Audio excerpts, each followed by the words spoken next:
É possível entender que a diretoria do Flamengo inúmeras vezes tem postura arrogante, muito pedante, individualista e tudo mais, sem deixar de compreender que é direito do clube reivindicar os seus jogos com o público, num cenário em que a população vai sendo vacinada em 2 doses ou em dose única para aqueles que estão sendo vacinados contra a Covid-19, contra o novo coronavírus, por uma vacina que não tem 2 doses, que é da Janssen, né?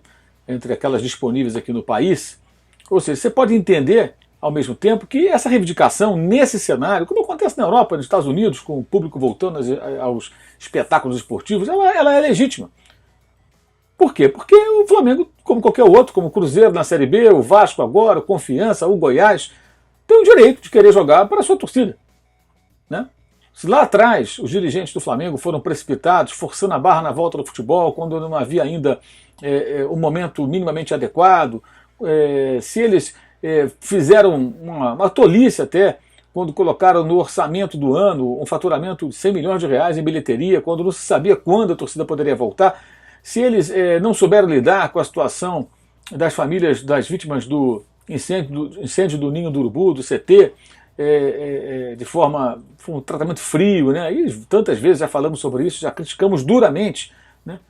Tudo isso você pode criticar a diretoria do Flamengo, pode não concordar com ela, pode achar o presidente Rodolfo Landim equivocado, ok, é um direito, e acho até que eles muitas vezes trabalham nesse sentido, ou seja, eles provocam essa situação, eles criam uma situação em que as pessoas vão duramente criticá-los.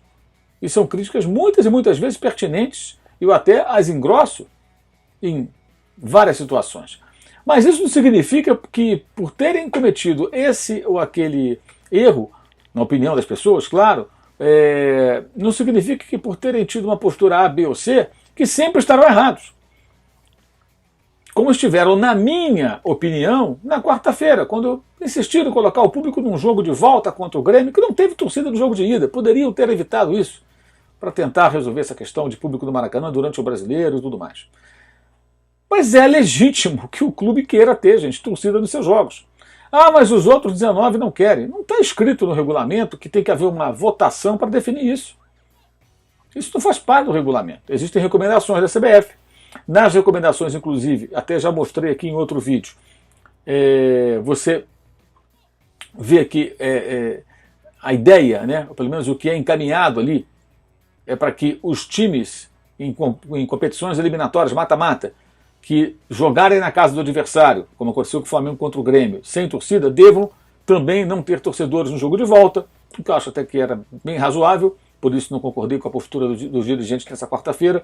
Mas tentar ter público nos jogos é um direito do Flamengo, como é de qualquer outro clube. Como na Série B agora, liberou geral. Todos estão correndo atrás e vai depender de cada um. A decisão que foi tomada foi o seguinte: olha, todo mundo tem direito de colocar o público desde que as autoridades sanitárias da sua cidade, do seu estado, autorizem. Ok. E deveria ser assim em qualquer lugar. Porque é praticamente impossível você sintonizar todos os prefeitos e governadores envolvidos, não envolvidos, mas cujas cidades, os estados, têm clubes envolvidos na disputa de um campeonato, com 20 times. Então são várias capitais, são várias cidades, são vários estados, todos ao mesmo tempo concordando, pode voltar o público. Porque um pode achar que no estado dele, na cidade dele não é o momento, o outro pode achar que é o momento, o outro pode achar que é preciso um protocolo mais rigoroso. E aí você até abre a guarda, como eu já falei em outras ocasiões, para que as pessoas, os políticos até se aproveitem disso, ganhem visibilidade. O cara joga um pouco mais duro, custa liberar o público na sua cidade, no seu estado, e ele vira manchete. Não pode voltar o público no estádio do Corinthians, porque em Chapecó não pode. Não pode voltar o público no estádio do Grêmio, porque em Goiânia não pode. Sei lá, para citar 2 exemplos aleatórios. Não é inteligente. Não é inteligente. Então o Flamengo, ele, por intermédio da sua direção, ele parece pouco se lixar para que os outros estão pensando. Ele vai atrás do seu. Acho que poderia dialogar, deveria ter ido àquela reunião anterior, colocado seu ponto de vista, tentado convencer os demais de alguma maneira, se não convencesse, paciência, e deixar claro, olha, eu vou correr atrás disso porque eu acho justo. Agora, se no regulamento dissesse, Para que o público volte aos estádios nos jogos da Série A, é preciso que a maioria aprove em colegiado, tudo bem. Mas se isso não está escrito, amigo, cabe à CBF gerenciar isso. A CBF nunca tomou ali uma posição adequada. Que seria o quê? Lá atrás, ter já o protocolo e definir em que momento teremos público no Campeonato Brasileiro. Quando a vacinação atingir X%, quando o número de vítimas atingir o número X, Y, Z, o que nós precisamos? Quais são os pré-requisitos básicos para ter público no futebol aqui no Brasil? Isso vale para todos os estados e cidades? Isso vai variar de um lugar para o outro, de acordo com uma série de questões outras, que vão além do futebol, obviamente? Isso não foi discutido, e nem nessa reunião. Ao invés de discutir o interesse comum deles, que é, acho que de todos, ou de quase todos, que é ter o público de volta para ter arrecadação e tudo mais, eles ficam brigando. E o Flamengo também erra, porque fica brigando. Vai lá e conversa, vai lá e mostra. Olha, esse é o meu ponto de vista. Mas nem foi na reunião. Então erra também. Não tem ninguém certo nessa história. Mas essa conversa de isonomia, já falei aqui outras vezes, e de que todos têm que remar juntos aqui, isso nunca houve no futebol brasileiro. Eles confiam uns nos outros. Os dirigentes confiam uns nos outros. Ah, eu vou fazer assim porque eu confio no outro. E outra questão que eu já falei, vou repetir aqui, falei em lives aqui das quais participei, falei no Posse de Bola, na Live Soft Open. A Liga é outra história. A Liga de Clubes é outra história. Tá? Não é porque brigaram aqui que vão deixar de fazer a Liga. Até eu comparo com uma grande família. A família dos 20 times da Série A. Numa grande família, o cunhado não se dá com o outro, o primo não gosta do outro, o irmão não fala com o irmão, a mãe não gosta não sei de quem, o pai... Briga é o que não falta. Desentendimentos, antipatia, rixas, rivalidades, mas as pessoas se toleram, se reúnem nas datas festivas e agem como se nada tivesse acontecido. Em prol do quê? Do interesse comum. E qual é o interesse comum? Nós somos uma família. Tem o pai, tem a mãe, tem a avó, tem as pessoas que estão mais idade. Não vou ficar aqui brigando, não vou ficar levando isso aqui adiante, eu vou relevar um pouco. Isso acontece demais. Em alguns casos, não. As pessoas vão às últimas consequências, viram inimigas, não se falam, não se veem, não se encontram, o que é lamentável. Acontece também. Acontece também. Mas, em geral, as pessoas acabam cedendo. E isso deve também acontecer na Liga.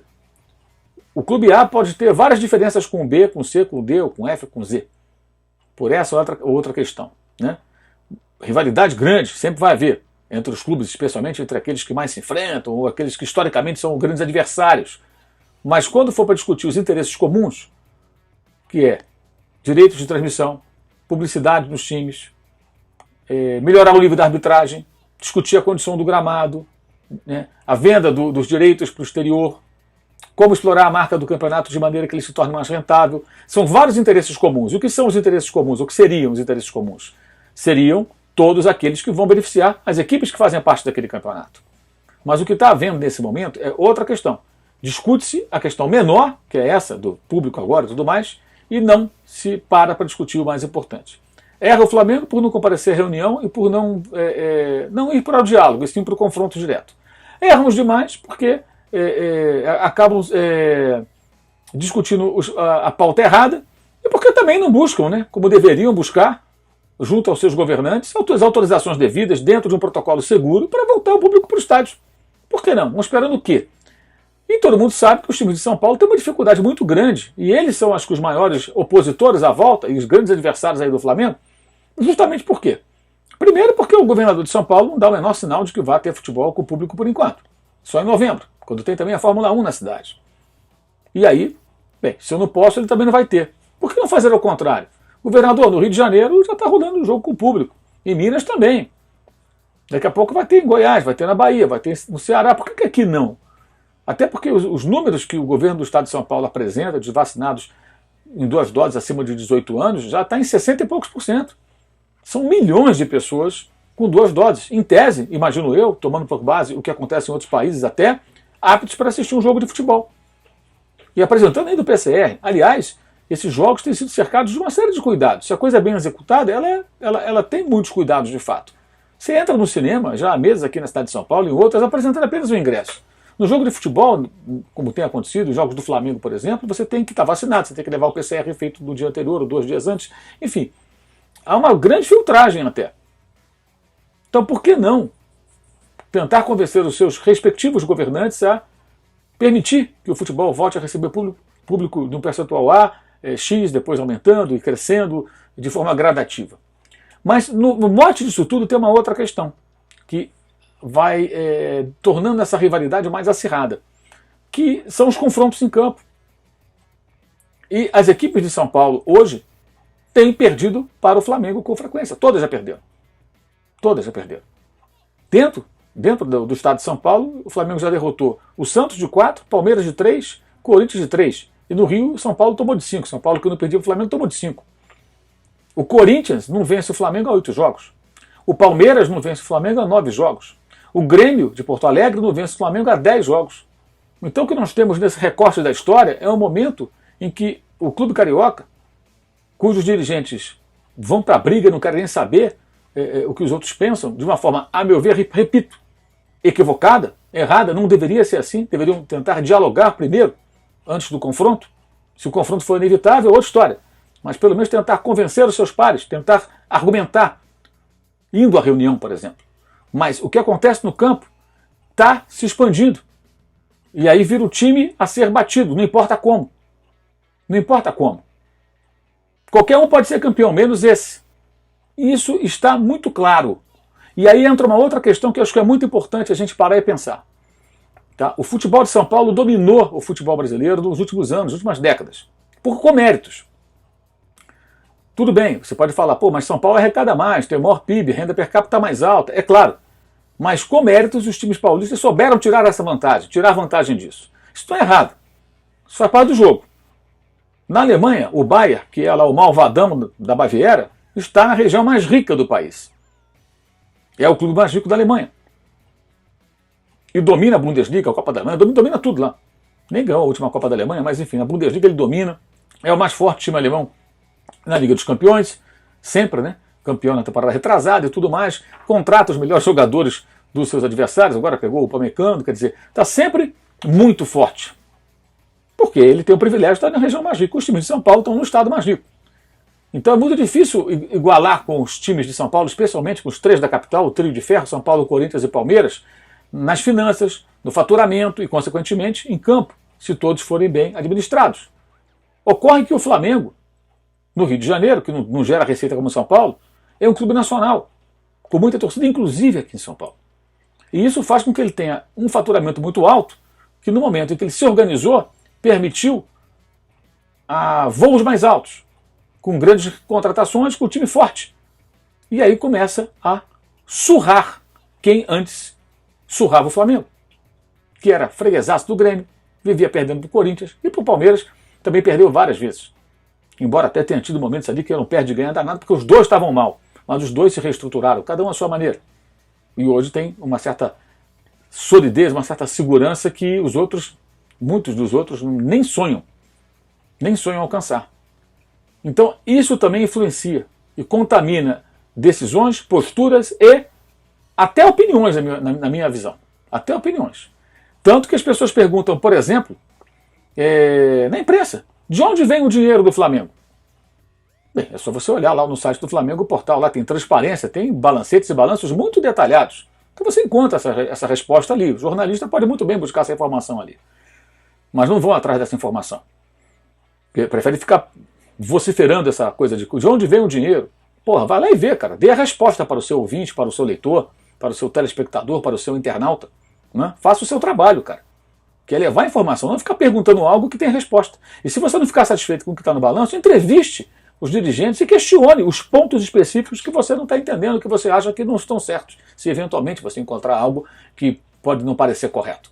Faça isso, é o mais adequado. É o trabalho, né? É o nosso trabalho. Agora, em contrapartida, a pergunta que não é feita, para ficar em um exemplo, 2, vai. Qual é a origem da dívida crescente do Corinthians? Por que o clube ficou tão endividado de uma hora para outra nos últimos anos, sem ganhar grandes títulos nesses últimos 3, 4 anos? Isso fora o estádio, hein? Fora o estádio. A dívida do clube, perto de 1 bilhão, fora o estádio. Qual a origem da dívida do São Paulo? Que agora tem esse pepino aí com o Daniel Alves, já ficar por anos pagando prestações ao Daniel Alves sem que ele jogue pelo clube. Talvez ele pare de jogar e vai continuar recebendo do São Paulo. Então, qual é a origem da dívida do São Paulo? Que tal fazer essa pergunta? Que tal tentar botar o dedo na ferida pelo bem do futebol de São Paulo e do Brasil? Então, essa discussão, gente, não se resume à volta de torcida, à volta do público. Aliás, eu escrevo no meu blog do All Sport sobre o egoísmo dos times paulistas e o egoísmo do Flamengo, que deixa muito claro o seguinte: os times de São Paulo não têm o monopólio do egoísmo. Alguém pode ser tão ou mais egoísta do que eles sempre foram nos últimos anos. Leia, o link está aqui embaixo na descrição do vídeo. E reflita sobre tudo isso que eu falei. Especialmente se você for torcedor de um time paulista. Pense bem. Por que não perguntam qual a origem das dívidas do Santos, do Corinthians e do São Paulo? Para onde foi o dinheiro dessa dívida? Porque se você construiu um estádio, construiu um CT, contratou grandes jogadores, você fala, pô, eu me endividei, mas olha só, eu construí algo, ou trouxe jogadores, não funcionou, não deu certo, mas trouxe craques. Qual a origem? Pode ser isso, jogadores. Aí você vai questionar, que jogadores foram esses? Quem os contratou? Qual foi o critério adotado? Enfim, é parar, pensar e tirar as próprias conclusões. E uma das nossas funções na imprensa é justamente estimular você a pensar, a refletir, e aí com as informações, com a sua capacidade de raciocínio, você vai chegar às respostas, ou pelo menos às perguntas mais pertinentes que devem ser feitas. Tá? Saudações.